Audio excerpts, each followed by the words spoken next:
Hello everyone, this is Shankhu Shukra Roy Karmakar and welcome to my channel that is Reverberation Guidelines. So আজকে আমরা electric field and electric পোটেনশিয়ালের numerical type প্রবলেমসগুলোকে নিয়ে আলোচনা করব। তোদের আমি রিসেন্ট এক্সাম নিয়েছি অ্যান্ড সেখানে আমি দেখেছি কোনো নিউমেরিক্যাল তোরা প্রপারলি অ্যাটেন্ড করিসনি। আমি ফোর্সড হচ্ছি এই ভিডিওটা আপলোড করতে, but do remember within 3 or 4 days after uploading the video আমি কমপ্লিটলি এটাকে প্রাইভেট করে দেবো। সো 2 থেকে 3 দিনের মধ্যে পুরো টপিক কপি করে দিতে হবে। ক্লিয়ার? চলে যায় টাইপ 7 প্রবলেম। এন্ড এই টাইপ 7 প্রবলেমটা আমরা ইনক্লুডেড কোনো একটা থিওরিতে পড়ে এসেছি। আমরা অঙ্কটাকে চিনতে পারছি না, but it is very very important. ধরে নে তোর কাছে একটা ফাঁপা গোলক আছে। এই ফাঁপা গোলকের মানে হচ্ছে হলো স্ফেরিক্যাল সেল।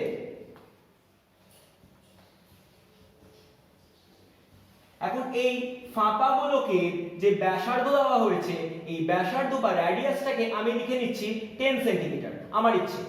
এখন আমি যেটা করছি, আমি দিচ্ছি এর বাইরের তলে q equal to 10⁻⁻9 coulomb charge দিয়ে দিচ্ছি। ক্লিয়ার? এখন আমি আমাদের কনসেপ্ট অনুযায়ী তিনটে বিন্দু ধরবো এবং এই তিনটে বিন্দুতে তড়িৎ ক্ষেত্র প্রাবল্য এবং বিভব বার করব। প্রথমটা হচ্ছে এ বিন্দু, দ্বিতীয়টা হচ্ছে বি বিন্দু এবং তৃতীয়টা হচ্ছে সি বিন্দু। আমি যেখানে ধরে নিচ্ছি যে ফ্রম দ্য সেন্টার ও থেকে এ বিন্দুর দূরত্ব আর এ, যেটা কিনা 20 সেন্টিমিটার। বি বিন্দু পরিধিতে আছে, তাহলে বি এর দূরত্ব বা distance of B from the center must be the radius, that will be nothing but 10 centimeter. And C বিন্দু অবস্থান গোলকের ভেতরে এবং কেন্দ্র থেকে এইটুকু দূরত্বটাকে আমি RC দিয়ে ডিফাইন করছি। তাহলে এই RC আমি ধরে নিচ্ছি 5 সেন্টিমিটার। তাহলে আমাকে বের করে দিতে হবে এ বিন্দুতে তড়িৎ বিভব, তড়িৎ ক্ষেত্র প্রাবল্য, বি বিন্দুতে তড়িৎ বিভব এবং তড়িৎ ক্ষেত্র প্রাবল্য এবং সি বিন্দুতে তড়িৎ বিভব এবং তড়িৎ ক্ষেত্র প্রাবল্য। ক্লিয়ার? আমি এক একটা বিন্দু ধরবো, একইবারে দুটো করে বের করে দেবো। ক্লিয়ার?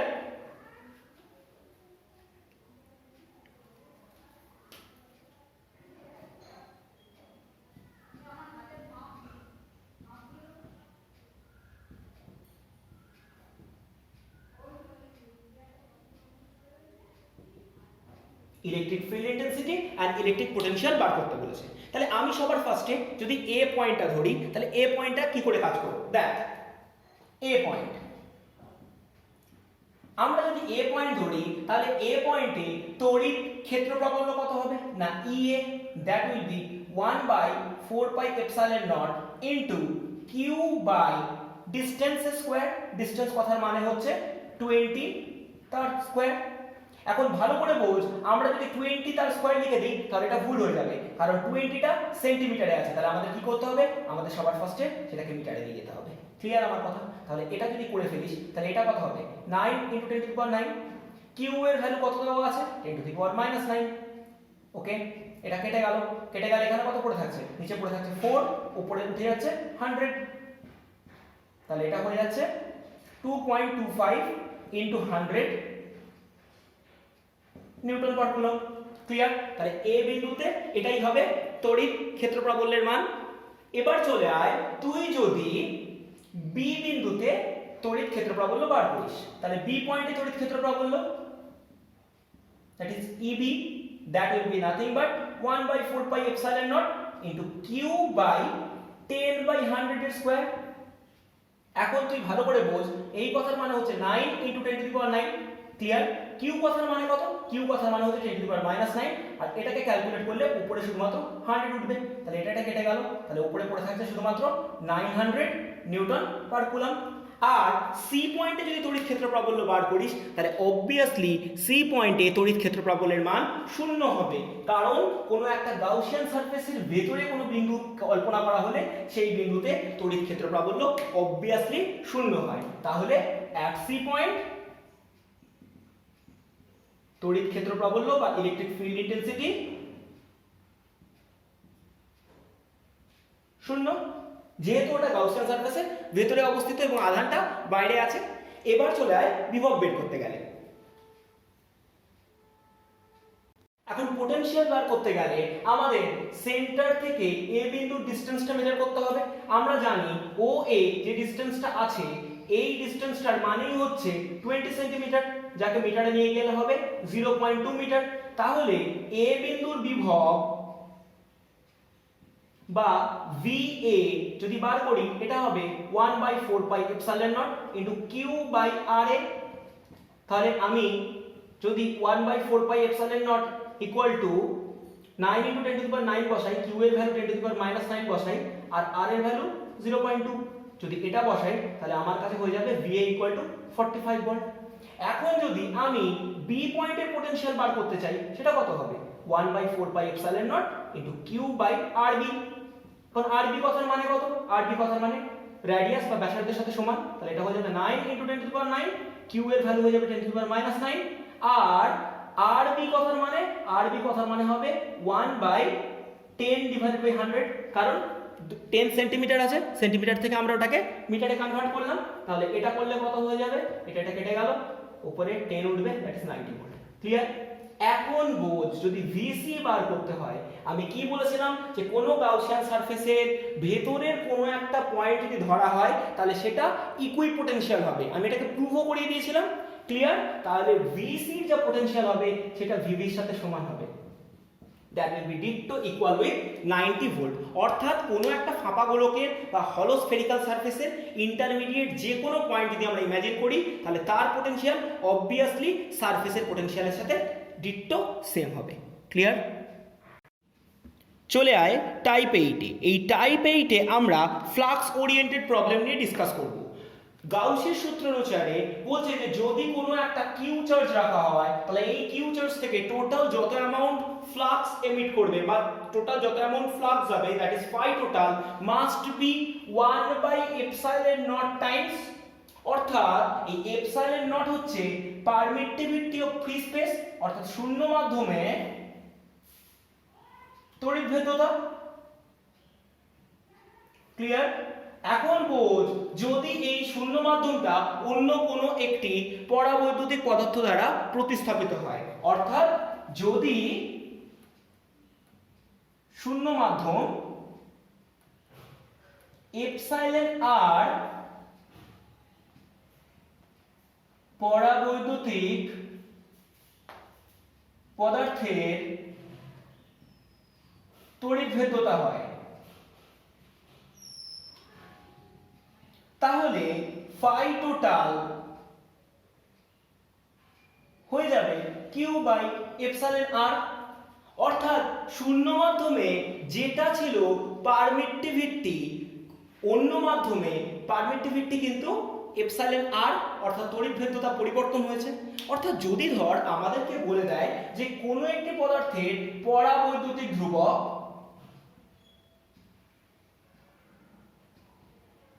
কে, এই কথার মানে ওই মাধ্যমে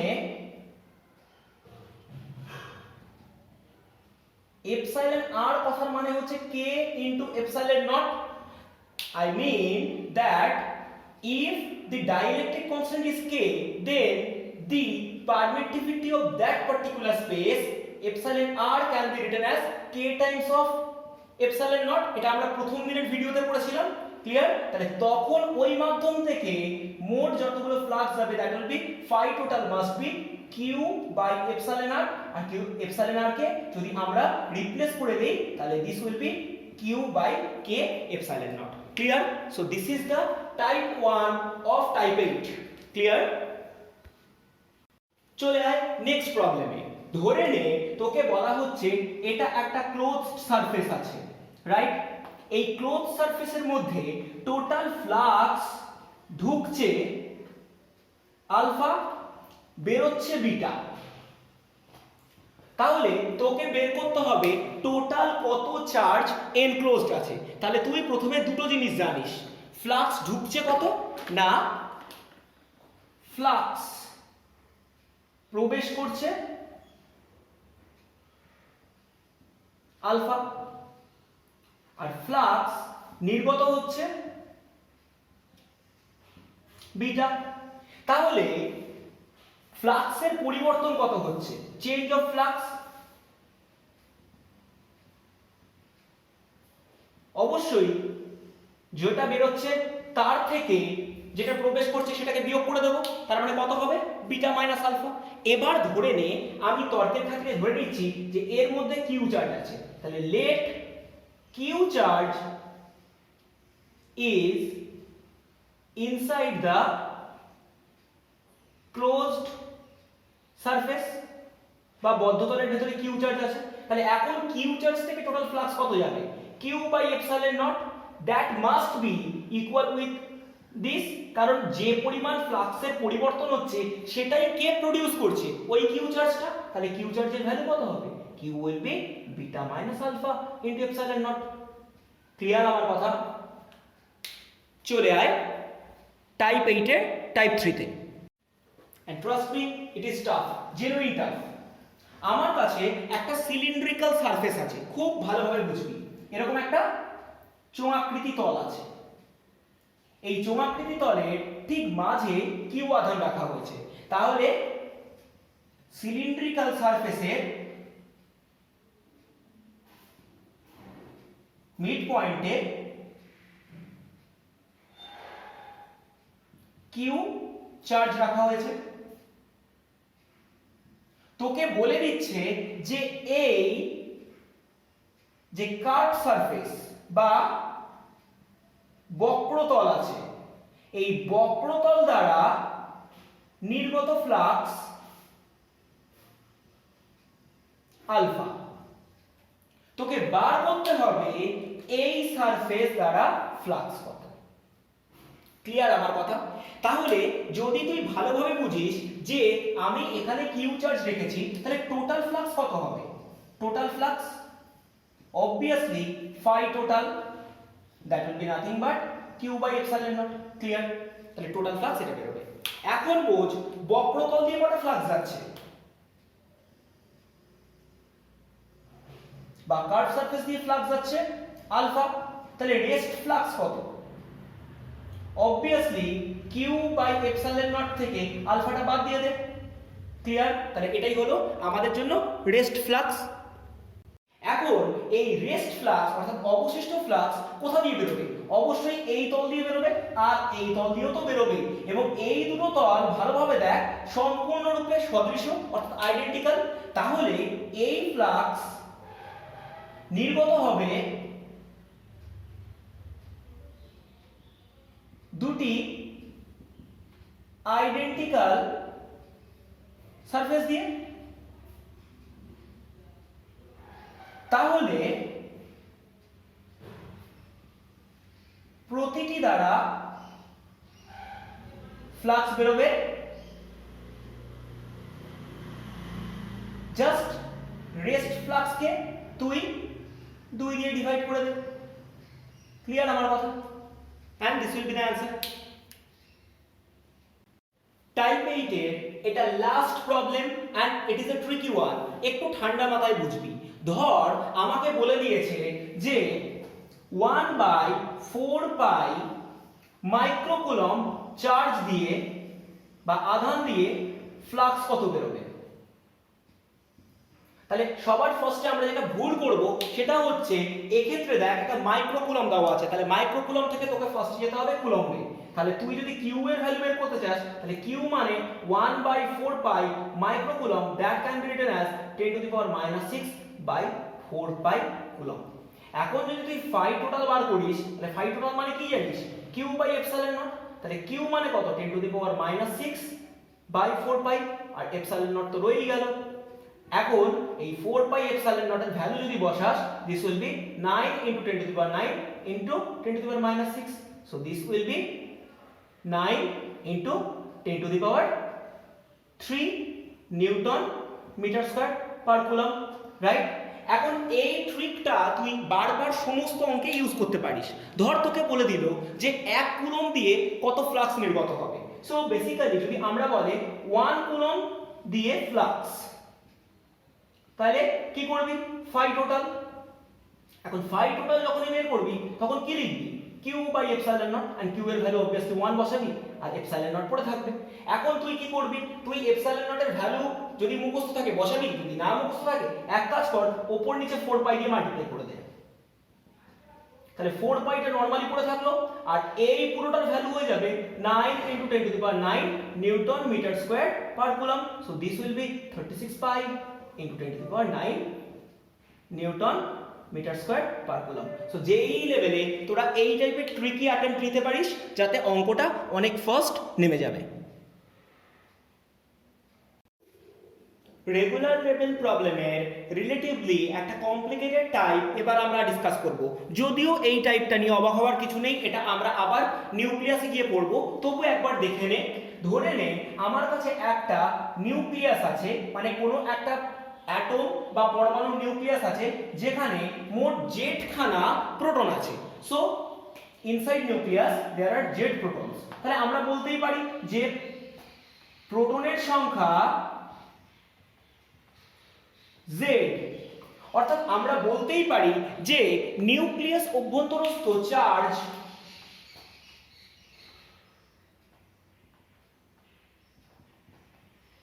বা আধান অবশ্যই Q1, যা কিনা ধনাত্মক টাইপের এবং যার মান হবে Zd। ক্লিয়ার আমার কথা? কোথাও কোনো ডাউট আছে? I predict me. এবার চলে আয়, ধরে নে r ডিসটেন্সে একটা ইলেকট্রন রোটেট করছে। এই ইলেকট্রন এর ভর বা মাস অফ ইলেকট্রন আমি ধরে নিচ্ছি স্মল m, এবং ইলেকট্রনের দূরত্ব স্মল r। তাহলে এবার বোঝ, ইলেকট্রন নিশ্চয়ই আমাদের নরমাল কনসেপ্ট থেকে আমরা জানি যে কোনো একটা কক্ষ বরাবর পর্যায়ক্রমে ঘোরে। এখন যদি এটা ঘোরে তাহলে বাইরের দিকে কি পাবে? একটি অপকেন্দ্র বল বা সেন্ট্রিফিউগাল ফোর্স পাবে। তাহলে সেন্ট্রিফিউগাল ফোর্স কত হবে?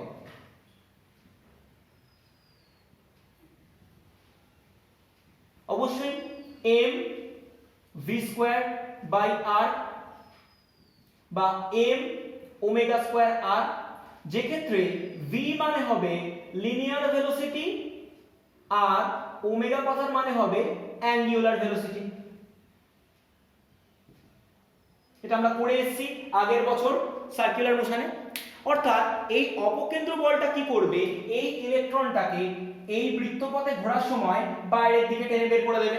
So this is centrifugal force.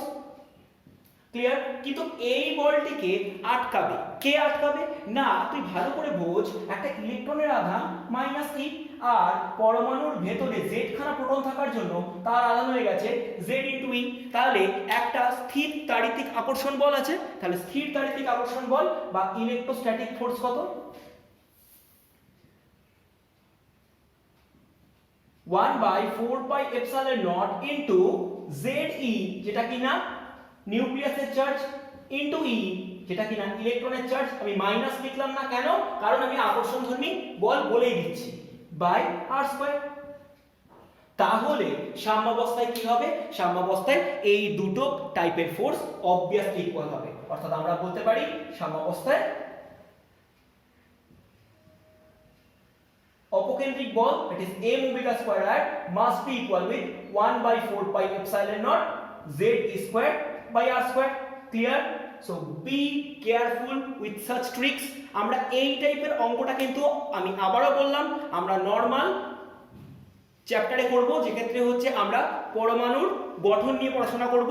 তবুও এই টপিকের এটা একটি কোশ্চেন, যেহেতু এখানে স্থির তাড়িতিক বা ইলেকট্রোস্ট্যাটিক ফোর্স অলরেডি ইনক্লুডেড হয়ে যাচ্ছে। ক্লিয়ার? চলে যায় টাইপ 10। আমরা ধরে নিচ্ছি এক্ষেত্রে একটা ওয়াটার ড্রপ আছে বা জলবিন্দু। এই ওয়াটার ড্রপের মাস কিনা বা ভর কিনা m, আর এর আধান বা charge of this will B q।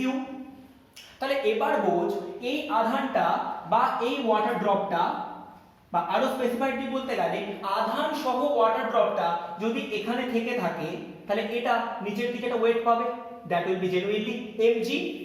এখন এর মধ্যে যে আধান আছে ধরে নে সেটা প্লাস কিউ, আমি তাহলে কি বলতে পারি, এই আধানটা অবভিয়াসলি নিচের দিকে পড়ে যেতে চাইবে, কিন্তু পড়বে না। কেন পড়বে না? কারণ আমি যদি একটা তড়িৎ ক্ষেত্র ঠিক এইভাবে চালিয়ে দিই যেটা নিচ থেকে উপরের দিকে কাজ করছে, তাহলে সেক্ষেত্রে কি করবে, এই ওজনের জন্য নিচের দিকে পড়তে চাইবে, আর তড়িৎ ক্ষেত্রের জন্য যে বল পাবে দ্যাট ইজ কিউই, সেটা উপরের দিকে কাজ করবে। তাহলে একটা নির্দিষ্ট মুহূর্তে ওজনটাকে যদি উক্ত তড়িৎ ক্ষেত্রের জন্য সৃষ্ট বল পুরোপুরি ক্যান্সেল আউট করতে পারে, তাহলে সাম্যাবস্থায় থাকবে।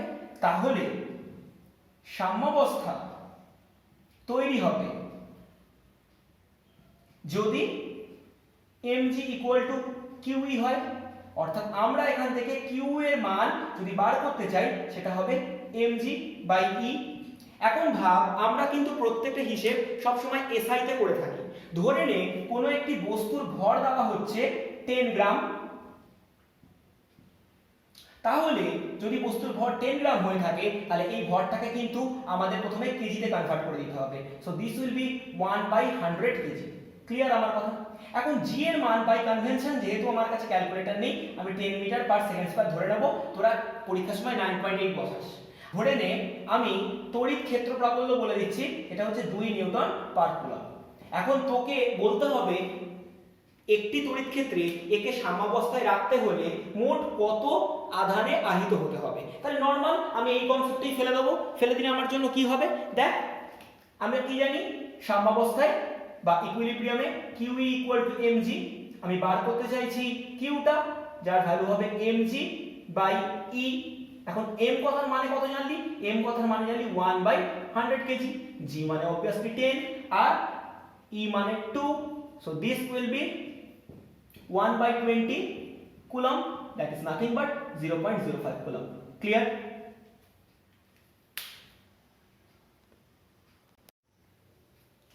Type 11 and this is the toughest topic এখনো অবধি আমরা যতগুলো ডিসকাস করেছি। ভালোভাবে বুঝবি। ধরে নে তোর কাছে একটা পয়েন্ট চার্জ আছে q and আরেকটা small amount of point charge আছে যার ভ্যালু কিনা q ড্যাশ। তাহলে দুটো পয়েন্ট চার্জ তোর কাছে আছে, one have the value of q and another have the value of q dash। আর আমি আরো একটা জিনিস ধরে নিচ্ছি যে q dash চার্জটি ভর বা মাস কিনা m। ক্লিয়ার আমার কথা? এখন এদের ইন্টারনাল ডিসটেন্স ইনিশিয়ালি ছিল r1, সো প্রাথমিক দূরত্ব বা ইনিশিয়াল ডিসটেন্স ওয়াজ r1। সাডেনলি তুই কি করছিস, এই সেকেন্ড চার্জটা দ্যাট ইজ কিউ ড্যাশ যার মাস কিনা m, এটাকে v ভেলোসিটিতে এই দিকে ছুড়ে দিয়েছিস। যদি এটাকে v ভেলোসিটিতে ছুড়ে দেওয়া হয়, অর্থাৎ কিউ ড্যাশ আধানকে v বেগে কিউ এর দিকে ছুড়ে দিলে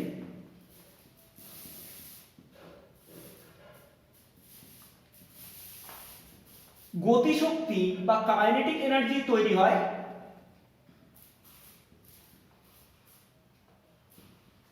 half M V square. Clear?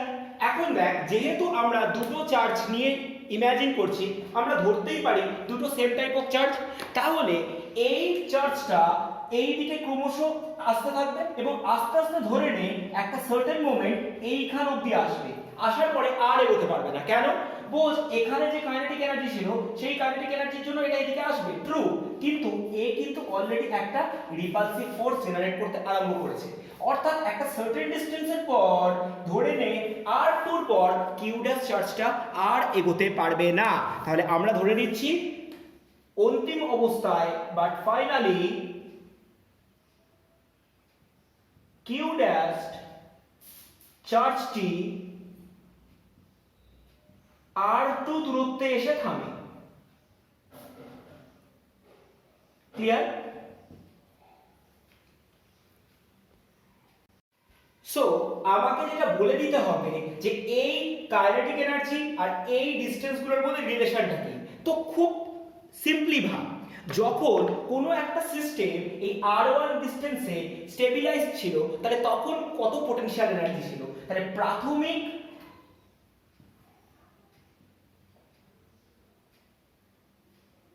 Potential energy বা স্থিতিশক্তি কত 1/4 pi epsilon not into q dash by r1, clear. আর অন্তিম বা final potential energy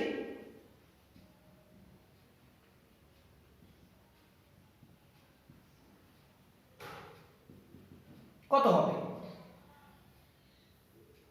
1/4 pi epsilon naught q dash by r2, clear আমার কথা। কারণ প্রাথমিক অবস্থায় ডিসটেন্স ছিল r1, অন্তিম অবস্থায় ডিসটেন্স হয়েছে r2, তাহলে এক্ষেত্রে চেঞ্জ ইন পোটেনশিয়াল এনার্জি হয়েছে, তাহলে কতটা চেঞ্জ হয়েছে, তাহলে পোটেনশিয়াল এনার্জি চেঞ্জ বা স্থিতিশক্তির পরিবর্তন কত হবে, ভালোভাবে বোঝ। Final minus initial that will be 1/4 pi epsilon naught q dash by r2 minus 1/4 pi epsilon naught q dash by r1। এখন বোঝ এই চেঞ্জ অফ পোটেনশিয়াল এনার্জির জন্য দায়ী কে, এই চেঞ্জ অফ পোটেনশিয়াল এনার্জির জন্য দায়ী বা স্থিতিশক্তির পরিবর্তনের জন্য দায়ী যে গতিশক্তিতে তুই উক্ত আধারকে ছুড়ে দিয়েছিস।